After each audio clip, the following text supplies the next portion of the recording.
और 10 दिन तक देश के प्रधानमंत्री को जाति के नाम पर, बेचारे ओबीसी हैं, उनको तेली तेली कह करके अपमानित किया। मुझे बड़ा खराब लगा कि प्रधानमंत्री जी को आप ये कह रहे हो, प्रधानमंत्री जी को गाली दे रहे हो कब्र खोदने का। ये करने वाले थे लेकिन फिर भी सर एक एफआईआर नहीं हुई है, एक व्यक्ति पर टीवी डिबेट नहीं हुई, एक व्यक्ति पर पुलिस ने मुकदमा नहीं किया, एक व्यक्ति को पुलिस ने गाली देकर के पकड़ा नहीं। अभी अगर ये लोग बहुजन समाज के लोग अगर करेंगे प्रोटेस्ट तो सजग रहना, ये सारी यही पुलिस है, यही मीडिया है। और अभी इसको यही नहीं पता, टीवी चैनल पर बैठ करके वो सब कहते हैं कि ब्राह्मण या सवर्ण के साथ अगर भेदभाव होगा जाति के आधार पर।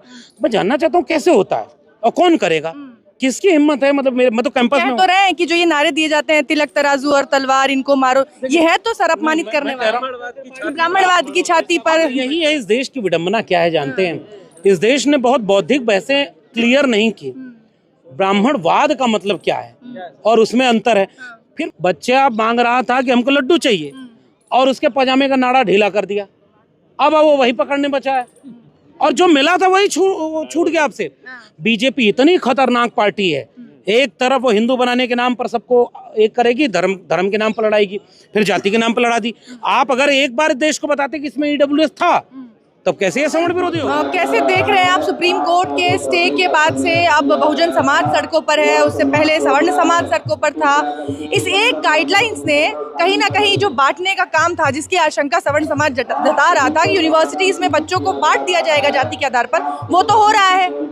हम ये कहना चाह रहे हैं कि ये भारत सरकार का नोटिफिकेशन है, तो भारत सरकार ने पहली बात माना कि एससी एसटी ओबीसी के साथ कैंपस में भेदभाव होता है, तो सरकार ने माना।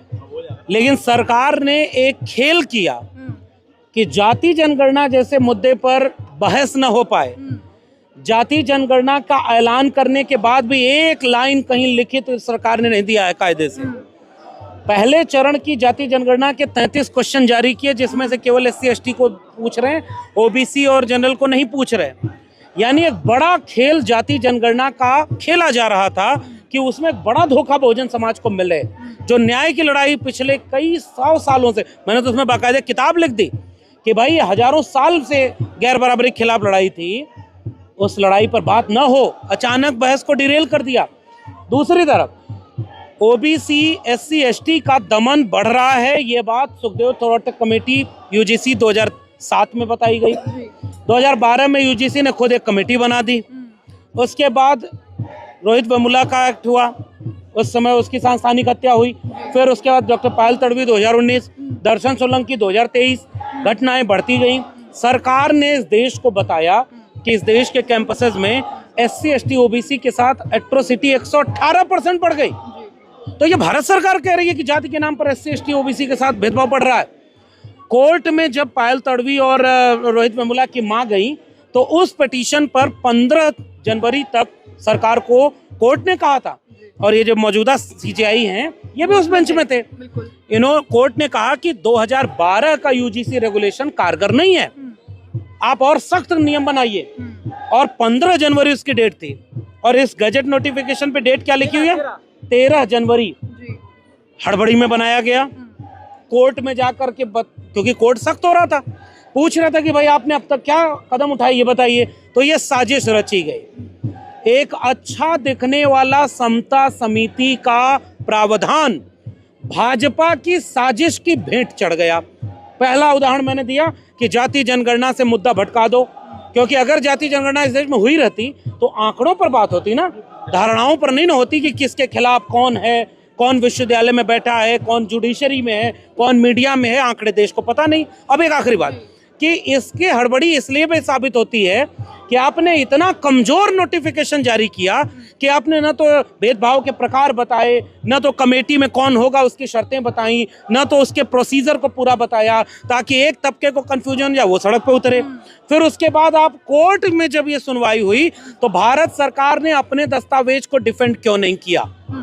क्यों नहीं अटॉर्नी जनरल और सॉलिसिटर जनरल वहां खड़े हुए और कहे कि भारत सरकार का बनाया दस्तावेज है, आप इसे रोकिए मत, आप हमें 24 घंटे का समय दे दीजिए, 1 हफ्ते का समय दे दीजिए, हम इस पर जो आप कह रहे हैं स्पष्टीकरण दे देंगे। 10 दिन आंदोलन होता रहा, भारत सरकार ने क्यों नहीं सफाई दी, यूजीसी ने क्यों नहीं प्रेस कॉन्फ्रेंस करके इस पर जो भी मतभेद थे वो दूर किए?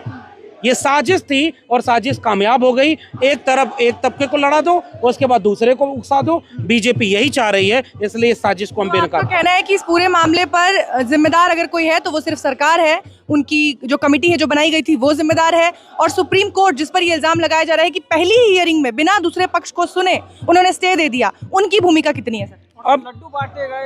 अब मैं ये कह रहा हूं कि अगर सरकार इसमें दोषी न होती, सरकार साफ लिखती कि ये जो अधिनियम है, अभी तो इस पर कितने सवाल पूछे जाने थे कि ये केवल सेंट्रल यूनिवर्सिटीज पर लागू हुआ है, ये IIT IIM पर लागू नहीं होगा, मेडिकल इंस्टीट्यूट पर लागू नहीं होगा, और तमाम केंद्र सरकार के जो एक्ट से बने हुए हैं संसद से उन पर लागू नहीं होगा।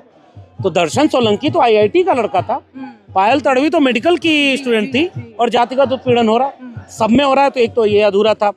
अगर सरकार की मंशा न्याय देने की होती तो अगर उसने, जो सुप्रीम कोर्ट में बहस हुई, 5वें पॉइंट में भेदभाव में सबको शामिल कर लिया, जाति, धर्म, लिंग, नस्ल, दिव्यांगता, तो तीसरे क्लॉज में केवल जाति आधारित भेदभाव को लिखा। तो भाई एक एक क्लॉज सबके लिए लिख देना चाहिए था ना, कि महिला के लिए उत्पीड़न भी होगा तो होगा। और मैं तो एक बात और कह रहा हूं कि ये कितनी बड़ी साजिश रची गई। मैं 14 साल प्रोफेसर रहा दिल्ली यूनिवर्सिटी में। उस साजिश में क्या हुआ कि आपके पूरे विश्वविद्यालय में एक डिसिप्लिनरी कमेटी होती है, हर कैंपस में होती है, एक डिसिप्लिनरी कमेटी होती है, एक प्रोक्टोरियल बोर्ड होता है, एक जो है कंप्लेन कमेटी होती है। किसी भी विद्यार्थी के साथ कोई भी गड़बड़ होगा तो न्याय मिलेगा, लेकिन फिर भी महिलाओं के लिए एक अलग कमेटी बनती है ना, क्योंकि आप ये मानते हैं कि पुरुषों के वर्चस्व या झुकाव वाली कमेटियों में महिला को न्याय नहीं मिलेगा। तो women cell, equal opportunity cell, और उसके बाद जेंडर सेंसिटिव सेल, ये सारा बनता है ना। तो महिला की तरह ही इस देश में जब शेड्यूल कास्ट, शेड्यूल ट्राइब को ये पाया गया कि जिन कमेटीज में उनके लोग नहीं होंगे वहां उनको न्याय मिलने की गुंजाइश नहीं है, तो उसके लिए 2012 का रेगुलेशन बना था। तो आपने माना था ना, तो आप क्यों नहीं इसको स्पष्ट किए? बीजेपी सरकार की साजिश थी। आप जाति आधारित भेदभाव को क्यों नहीं स्पष्ट करके देश को बताए कि अगर SC ST OBC तीनों एक साथ लिखा है तो इसका अर्थ कतई नहीं है कि OBC अगर शोषण करेगा तो उस पर कोई कार्रवाई नहीं होगी। लेकिन स्पष्ट भी नहीं है। ये गवर्नमेंट की साजिश थी बीजेपी की। बीजेपी चाहती थी कि केओस परिस्थिति बन जाए। अगर इसमें क्लियर लिखा जाता कि शेड्यूल कास्ट बच्चे के साथ एक OBC अगर भी जातिगत भेदभाव करेगा तो भी सजा पाएगा, जो कि इसका मतलब भी है। अगर एक अति पिछड़े के साथ एक पिछड़े समुदाय का व्यक्ति करेगा तो वो भी सजा पाएगा। आप महिला वाला क्लॉज अलग से जोड़ते और उसमें लिखते कि महिला के साथ कोई भी SC ST OBC जनरल कोई भी भेदभाव करेगा तो सजा मिलेगी। ये आपने इतना स्पष्ट बनाया ही इसीलिए कि समाज में तनाव फैले, न्याय किसी को न मिले, समता किसी को न मिले। और एक बहुत बड़ी उम्मीद मंडल आंदोलन के बाद कि कैंपस कम से कम कास्ट न्यूट्रल हो, उसको बीजेपी ने अपनी साजिश से धराशायी कर दिया। तो मतलब कुल मिलाकर आप ये कहना चाहते हैं कि सवर्ण वर्ग जो विरोध कर रहा था उनको इस विरोध का आधार दिया गया था और इस आधार पर ही वो विरोध कर रहे थे। उसका आधार तो SC ST OBC को भी उन्होंने दे दिया है। अब तो अब कल को वो समाज अगर उतर जाए सड़क पर तो क्या करेंगे? और लोग उतरेंगे। उस समाज को क्या आपने ये नहीं बता दिया कि जो उनकी उम्मीद थी, उनके बच्चे जब इस विश्वविद्यालय में आए, विश्वविद्यालय में कोई प्रोफेसर ऐसे ही बोल दे रहे तुम कोटे वाले हो क्या, तो ये इसका क्या होगा? आरक्षण के ऊपर टिप्पणी, उसके जाति के ऊपर टिप्पणी, ये सब आपने इसमें लिखा ही नहीं। तो एक तरफ आप पहले जो ताकतवर समूह था उसने मीडिया में नैरेटिव बना दिया, क्योंकि मीडिया में भी उनके लोग थे और ये भारत सरकार बताती है 121 लोगों में से मीडिया में एक भी दलित आदिवासी नहीं है, एक आध OBC है। तो आपने नैरेटिव बना दिया। ये सारा खेल बीजेपी का खेला हुआ है, वरना इतना लचर ये अध्यादेश कभी नहीं बनाया जाता है। और आप अपने बनाए हुए कानून को कोर्ट में खड़े होकर डिफेंड नहीं कर रहे हैं, इसका मतलब आप साजिश कर रहे हैं। प्रधानमंत्री जी को भी जाति सूचक गालियां दी गई, एक 9 कैटेगरी में डाले गए हैं, तो OBC के ऊपर भी SC ST का मुकदमा लग जाता है। 2 लाख से ज्यादा मुकदमे हैं OBC के ऊपर। ये बोल दिया हमने कि उसी को तो स्पष्ट करना था ना। लेकिन पूरे मामले में सुप्रीम कोर्ट ने जो टिप्पणियां की हैं, सुप्रीम कोर्ट टिप्पणी करते करते अमेरिका पहुंच जाता है, वहां जाकर श्वेत अश्वेत का वो पुराना एग्जाम्पल देता है कि वहां बच्चे अलग अलग पढ़ते थे, आप वो चाहते हैं। हाथ जोड़ के चीफ जस्टिस कहते हैं कि ऐसा मत करिए भगवान के लिए कि हमारे बच्चों के हॉस्टल अलग अलग बनाने की आप मांग करें। चीफ जस्टिस साहब पर मैं नहीं बोल सकता। मेरा नाम अगर निशिकांत दुबे होता तब मैं भले लिख लेता कि जो मैंने कहा वही कोर्ट ने कहा। मेरा नाम तो वो नहीं है। मैं तो अभी कुछ बोलूंगा तो कंडेम्ड ऑफ कोर्ट हो जाएगा। लेकिन मैं ये सवाल पूछना चाहता हूं कि यही माननीय चीफ जस्टिस ऑफ इंडिया थे जो उस समय उस बेंच में थे, और आपने कहा था कि अन्याय बढ़ रहा है, 2012 की कमेटी अच्छी नहीं है, तब आपको नहीं पता था कि भारत पीछे जा रहा है क्या आगे? रोहित वेमुला किसकी वजह से सांस्थानिक हत्या हुई, और आज भी देश के विश्वविद्यालयों में जो हो रहा है वो तो बढ़ता है। मैंने प्रोफेसर की डायरी लिख करके बाकायदे ये बात बताई है, मैंने वो किताब रोहित वेमुला को समर्पित की थी। एक अच्छी मंशा से न्याय होने की बात होती। जज साहब कह रहे हैं कि अमेरिका जैसा माहौल न बन जाए। जज साहब ये नहीं देख रहे कि यहाँ पर कितने तरह के जातिगत भेदभाव बढ़ते जा रहे हैं। चोटी कोई खींच ले रहा है, कोई जो है मुंह छरकने पर मार रहा है, कोई भी है, भारत सरकार आंकड़े देती है। उत्तर प्रदेश जैसे इसमें नंबर 1 है SC ST OBC पर अत्याचार में, महिलाओं पर अत्याचार में। तो जज साहब कहाँ की बात कर रहे थे? जज साहब कह रहे हैं अंतरजातीय विवाह होने लगे हैं, कैंपस हॉस्टल बनाने का प्रावधान कहाँ लिखा है इसमें बता दें? इसमें कहां पर लिखा था कि हॉस्टल बनाने का प्रावधान? और एक बात मैं बता दूं पूरे बहुजन समाज से, जिस तर्क से कोर्ट में यह बात की गई कि कास्ट बेस्ड डिस्क्रिमिनेशन वाला क्लॉज आर्टिकल 14 आर्टिकल 15 का विरोध करता है, तो अगर ये रद्द हो गया न्यायपालिका में, भी तो 2 महीने का समय है, सरकार देखना है क्या करेगी। कल को ये कह देंगे कि SC ST OBC को मिलने वाला आरक्षण भी तो भेदभाव पर है, क्योंकि जाति के आधार पर सवर्ण को आरक्षण नहीं मिलता। मंडल कमीशन की रिपोर्ट कहती है कि समानता केवल समान लोगों में हो सकती है, असमान लोगों के लिए समान नीति बनाना असमानता को स्थिरता प्रदान करना है। तो जो लॉजिक इसमें दिए जा रहे हैं, आप कह रहे हैं अंतरजातीय विवाह हो रहा है, तो अभी अंतरजातीय विवाह में पिछले 1 साल में आप देख लीजिए कितनी जगह पे ऑनर किलिंग हो गई। जो सब कहाँ खड़े, 5% से भी ज्यादा अंतरजातीय विवाह। एक सवाल राजनेताओं से भी किया जाना चाहिए। सुप्रीम कोर्ट पर टिप्पणी तमाम लोग कर रहे हैं, लेकिन जो राजनेता ठेका लिए बैठे रहते हैं बहुजन समाज का, PDA का नारा दिया जाता है, इस तरीके के जो ठेकेदार बने बैठे रहते हैं, इस मामले पर उन्होंने क्यों चुप्पी साध ली है? और बड़ा ही सटल सा जवाब देकर वो निकल जाते हैं कि सुप्रीम कोर्ट ने जो किया हम उसका सम्मान करते हैं, उसका स्वागत करते हैं, भेदभाव तो हुआ है जनरल के साथ। एक बात मैं चिंतित ज्यादा बड़ा इससे हूँ कि राजनेता का क्या है, देखिए भाई वो चुनाव लड़ने जाएगा, जनता उससे नाराज होगी, सबक सिखा देगी। वो जो हिंदू राष्ट्र बनाने वाले थे वो कहाँ हैं? कंधों से ऊंची कभी छाती नहीं होती, धर्म से ऊंची जाति नहीं होती। कथा सुनाने वाले कहाँ हैं जो आरक्षण के खिलाफ बोलते हैं? मतलब धर्म की कथा कहते हो तो उसमें आरक्षण के खिलाफ क्यों बोलते हो? बोलते हैं ना वो लोग, पॉलिटिकल लोग हैं ना, कथावाचक तो है नहीं, वो सब BJP और RSS के एजेंट हैं। वो सारे चुप क्यों हैं? क्या दलित पिछड़े आदिवासी हिंदू नहीं है उनकी नजर में? तब तो भाई अच्छा है, देश के दलित पिछड़े आदिवासी समझेंगे।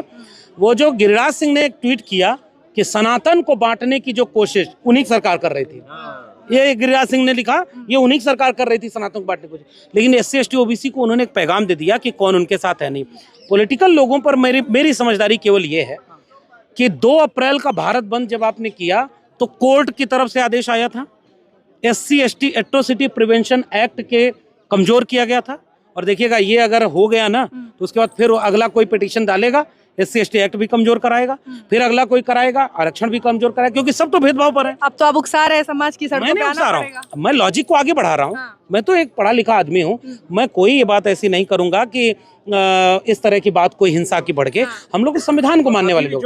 मैं क्या एक बात कह दूं कि 2 अप्रैल का भारत बंद जब हुआ तो पॉलिटिकल पार्टियों ने नहीं किया था, और बहुजन समाज उसे शान से कहता है कि हमारे समाज के ऊपर अन्याय अत्याचार हुआ तो हम सड़क पर उतरे। बाद में पॉलिटिकल पार्टियों ने साथ दिया, लेकिन उससे बहुजन समाज को यह भी सबक लेना चाहिए कि उन पर जिन पे मुकदमे हुए, जिन पर हमले हुए, उनको न्याय मिलने में कितनी परेशानी है। इसलिए कोई भी लड़ाई आप लड़ेंगे तो आप बहुत सजग रहिएगा। आप प्रधानमंत्री को जाति के नाम पर गाली दे करके बच जाएं, आप हिम्मत हो तो करके दिखा दीजिए। यही कार्यक्रम था, पुलिस एकदम आके खड़ी हो गई कि बंद करो, हटाओ ये सब। गोरखपुर में एक वहाँ का प्रेसिडेंट है, अमन यादव नाम है, निवर्तमान प्रेसिडेंट है, और कैंपस में उसने इसके समर्थन में कर दिया प्रोटेस्ट। बाहर निकला, पुलिस ने जो किया है वीडियो आप देख लीजिए। और 10 दिन तक देश के प्रधानमंत्री को जाति के नाम पर, बेचारे OBC हैं, उनको तेली तेली कह करके अपमानित किया। मुझे बड़ा खराब लगा कि प्रधानमंत्री जी को आप ये कह रहे हो, प्रधानमंत्री जी को गाली दे रहे हो कब्र खोदने का। ये करने वाले थे जाति। लेकिन फिर भी सर एक FIR नहीं हुई है, एक व्यक्ति पर टीवी डिबेट नहीं हुई, एक व्यक्ति पर पुलिस ने मुकदमा नहीं किया, एक व्यक्ति को पुलिस ने गाली देकर के पकड़ा नहीं। अभी अगर ये लोग बहुजन समाज के लोग अगर करेंगे प्रोटेस्ट तो सजग रहना, ये सारी यही पुलिस है, यही मीडिया है, और अभी इसको यही नहीं पता। टीवी चैनल पर बैठ करके वो सब कहते हैं कि ब्राह्मण या सवर्ण के साथ अगर भेदभाव होगा जाति के आधार पर। मैं जानना चाहता हूँ कैसे होता है और कौन करेगा, किसकी हिम्मत है? मतलब मैं तो कैंपस कह में तो रहे हैं कि जो ये नारे दिए जाते हैं तिलक तराजू और तलवार इनको मारो, ये है तो सर अपमानित करने वाला, ब्राह्मणवाद की छाती पर। यही है इस देश की विडंबना क्या है जानते हैं? इस देश ने बहुत बौद्धिक बहसें क्लियर नहीं की। ब्राह्मणवाद का मतलब क्या है और उसमें अंतर है। फिर भी मैं बहुजन समाज से कहूंगा कि चलो ये ट्रैप है, इसको छोड़ देते हैं।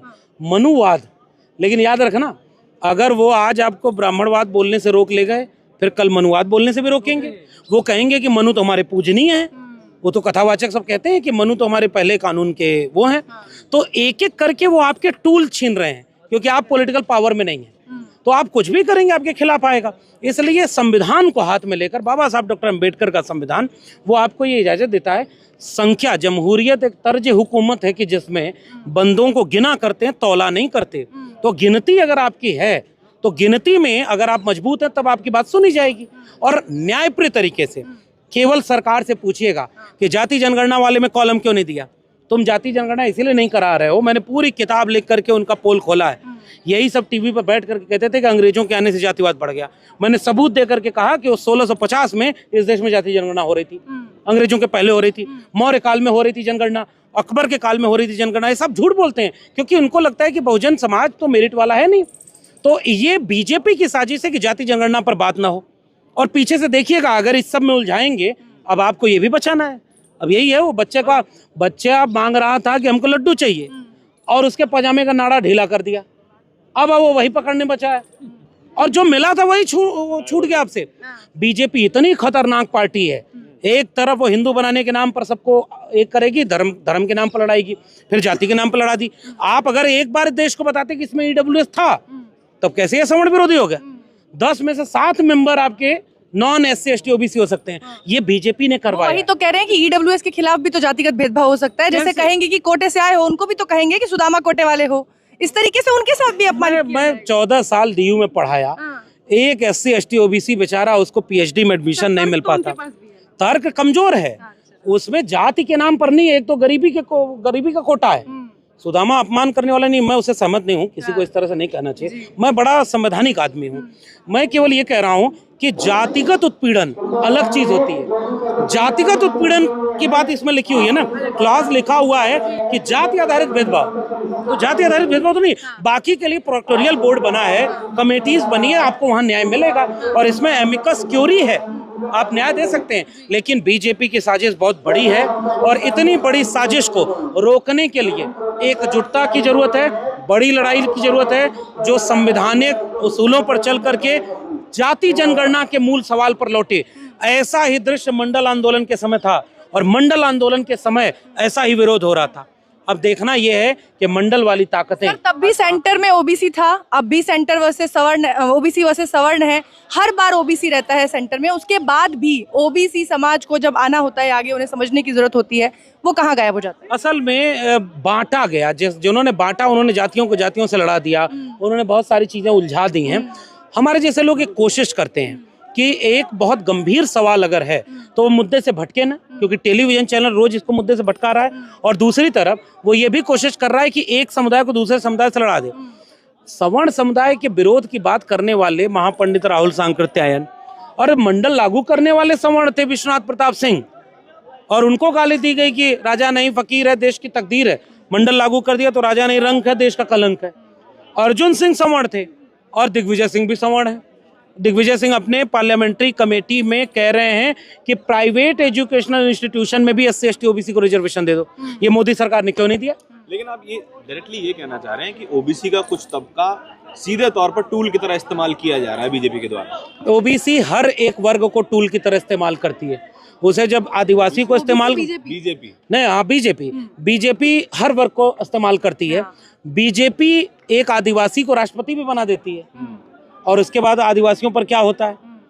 उसके बाद OBC प्रधानमंत्री भी कहते हैं कि मैं OBC हूँ, और उसके बाद OBC की जाति जनगणना नहीं होती। ये गलत है। बीजेपी कुछ भी कर देती है, इल्जाम लगता है। आप लोगों के हित में इतना अच्छा नियम वो लेकर आए, जिसके लिए सवर्णों से गाली खा रहे हैं मोदी जी, फिर भी आप लोगों के मुंह से तारीफ के एक शब्द नहीं निकलते हैं। आप अभी भी उनके खिलाफ बोल रहे हैं। अगर ये अच्छा कानून था तो ये तो सुप्रीम कोर्ट ने खड़े होकर के वो कहते कि जज साहब इसको रोकिए मत, हमने बनाया है। क्या बोला उन्होंने? सरकार ने बोला क्रेडिट सारे दे रहे हैं नेता मोदी जी शांति से को, खड़े थे। सुप्रीम कोर्ट ने लगाई है क्रेडिट मोदी जी को जा रहा है। नहीं नहीं नहीं, किसका रोकने का? मंत्री जी ने क्रेडिट दिया कि मोदी जी का शुक्रिया अदा करिए। देखिए अब वो करें, वो जिसको जो करना है करे, मैं उसमें कुछ बोलूंगा नहीं। मेरा कहना ये कि सरकार ने अगर ये बनाया था तो सरकार कोर्ट में अपना पक्ष रखी क्या? ये 10 दिन पूरे सड़क पर प्रधानमंत्री जी को अपमानित करने वाली बात बोली जा रही थी। यूजीसी ने प्रेस कॉन्फ्रेंस की क्या? यूजीसी को बाहर आके बोलना चाहिए था कि इसमें क्लैरिफिकेशन होना चाहिए। तो यही बात है, एक बड़ी लड़ाई लड़ने की जरूरत है और सरकार की साजिश है। जाति जनगणना कराने के बाद ही ये मुद्दा सुलझेगा और मंडल आंदोलन की तरह इस देश के हर एक व्यक्ति को न्याय और समता के पक्ष में खड़ा होना होगा। हम किसी के खिलाफ ये लड़ाई नहीं लड़ रहे हैं, अन्याय और भेदभाव के खिलाफ लड़ रहे हैं।